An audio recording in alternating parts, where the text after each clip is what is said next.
vacant o pag occupied yung toilet, sabi ni Miss Cherry, let's knock. Kasi sigaw siya kanina kay Paul. May experience siya na hindi maganda ng experience. Ikaw yung nag-grade sa akin eh. So, lalo sa mga lalaki, let's knock, pag vacant or occupied. Gusto niya eh.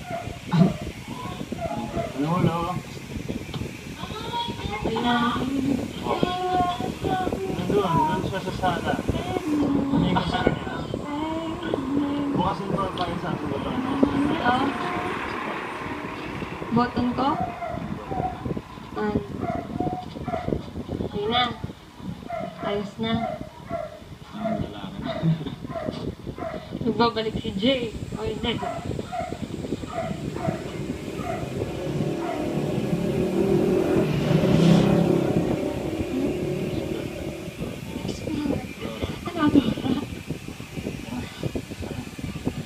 Para sa lakad.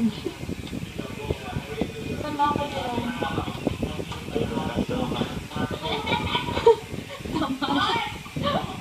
Hindi, iwas lang, push.